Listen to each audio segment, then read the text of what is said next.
اور کراچی نے ہی M Q M کو اس سب سے بڑی جماعت، دوسری بڑی جماعت، آپ کی ایک زمانہ ہوتا تھا نیشنل اسمبلی دوسری جماعت ہوتی تھی ان کی، صحیح، ایک دو الیکشن کے بعد جب رزلٹ آتا وہ دوسری جماعت ہوتی تھی، لیکن انہوں نے توجہ نہیں. اس کے بعد پیپلز پارٹی نے کبھی کراچی کو اون نہیں کیا. آپ پوری ہسٹری آپ دیکھیں، کراچی کو اون نہیں کیا. کراچی کے پہ آ کے حکومت ضرور کی انہوں نے، بالکل سیاسی نعرے لگائیں، لیکن کراچی کو اون نہیں کیا.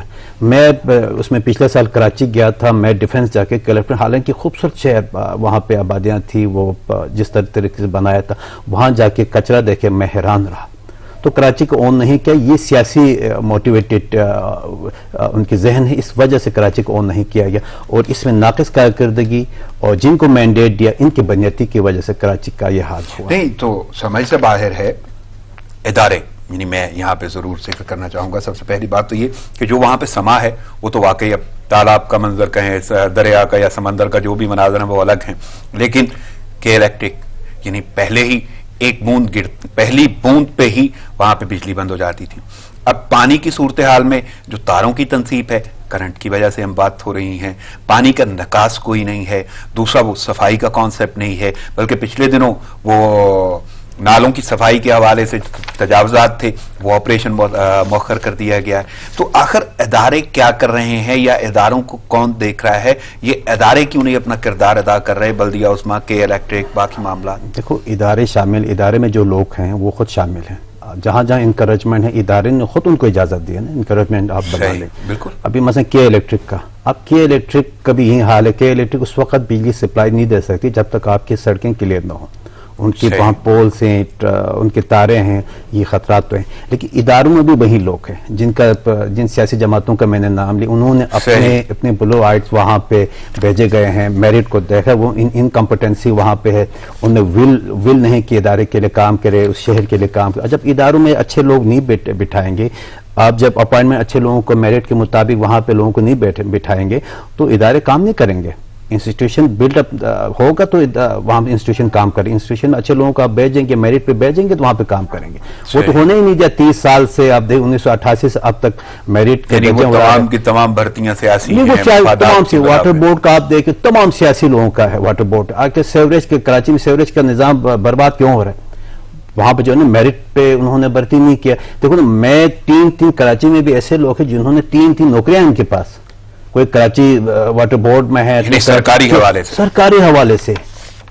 ٹھیک ہے. تو اس وقت اس وجہ سے ادارے کام نہیں کر. اداروں میں اچھے لوگ جب نہیں بھیجیں گے، بھرتیاں میرٹ پہ نہیں ہوں گے، competent right person for right job جب نہیں ہوں گے تو ادارے کام نہیں کر سکیں گے. نہیں تو یہ تو بڑی بے حسی ہے، لیکن عوام کا پھر کیا قصور ہے؟ عوام کا قصور ضرور ہے. عوام کا قصور، عوام مینڈیٹ کیوں دیتے ہیں ایسے لوگوں کو؟ عوام ایسے لوگوں کو مینڈیٹ دے دے جو کراچی کو اون کر لے، جو کراچی سے مخلص ہو، جو کراچی کے لیے کام کرے، جو عوام کے لیے درد رکھتا ہو. ایسے لوگوں کو آپ مینڈیٹ دے دیں.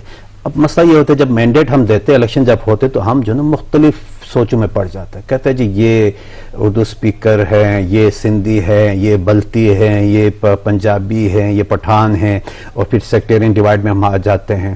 جب اس وقت آپ نے دیکھنا ہوتا کہ کون بندہ بہتر ہے علاقے کے لیے، شہر کے لیے، لوگوں کے لیے. آپ جب مینڈیٹ دیتے اس وقت آپ کو فیصلہ کرنا ہوتا ہے بڑے محتاط طریقے سے. یعنی کسی حد تک عوام کو پھر اپنا ہی کیا بھگتنا پڑ رہا ہے. عوام کے ساتھ صاحب، عوام 30 سال سے عوام کا بھی کچھ نہ کچھ اس میں کردار تو ہے نا. عوام جب اپنے منتخب نمائندوں کو آپ بیچتے ہیں تو عوام نے ہی بیچنا ہوتا ہے، تو اس میں تھوڑا سا کردار ہے. لیکن سب سے زیادہ پھر بھی جو نا پھر بھی حکومت کی ذمہ داری ہے شہریوں کو سہولتیں دینا، شہریوں کو آفات سے بچانا، پریشانیوں سے بچانا. یہ حکومت کی اولین ذمہ داری. اگر کوئی حکومت، میں اگر مسائل پہ جاؤں نا، سب سے اہم بات پانی پہلے نہیں تھا. صاف پانی کے وہاں پہ لالے پڑے ہوئے تھے، بہت جگہوں پہ قلت ہے پانی کی. آپ بات کریں وہاں پہ ٹینکر مافیا ہے، باقاعدہ منسٹر انوالو ہے. وہ ٹینکر کے اربوں روپے کا ٹرانزیکشن ہوتا ہے، اربوں کا پیسہ رینیو اس میں آتا ہے لوگوں کے لیے. تو وہ پانی کا تو ہم جب پڑھتے تھے اس وقت بھی ایشو تھا. اور اس وقت جو صورتحال ہے، سڑکیں آپ کو نظر نہیں آ رہی، شاہراہیں صرف نام کی رہ گئی. یعنی آپ دیکھیں اس میں چیف منسٹر ہاؤس سے لے کے آپ کا آواری ٹاور ہوٹل کا وہ روڈ آپ کو صاف نظر آئے، کلیئر ہے جو میری بات ہوئی. لیکن وہ بھی آپ کو مثلا کن علاقوں سے جوڑے گا، وہاں تک آپ جا سکتے ہیں. تمام علاقے ڈوبے، ڈی ایچ اے ڈوبے ہوئے ہیں. حالانکہ اور نہ صرف علاقے ڈوبے ہوئے ہیں، کنٹینرز تک کنٹینر ڈوب گئے، گاڑیاں ڈوب گئے ہیں، وہ تیرنے شروع ہو گئے. کل وہ موبائل جو ہے ریسکیو ٹیم، رانا صاحب مجھے رات کسی دوست نے بھیجا، وہ جو چرپائی، وہ پانی آیا ہوا چرپائی پہ بیٹھے ہیں گھر والے، پورا گھر جو ہے پانی سے ڈوب گیا. تو یہ تو شرم کی بات ہے. یعنی ایک تو اتنی بے حسی حکومت کی، شہر زندہ لوگوں میں کی، پینے کے پانی کی قلت، پینے کا پانی، بجلی اوپر سے بجلی کا معاملہ. جب آپ کے پاس بجلی ہی نہیں ہوگی تو وہاں سے پانی کس طرح آئے گا؟ پانی اور کیونکہ آپ اتنا پانی وہاں پہ اس وقت ہے، اس میں گاڑیاں بہ رہی ہیں اور بائکس تو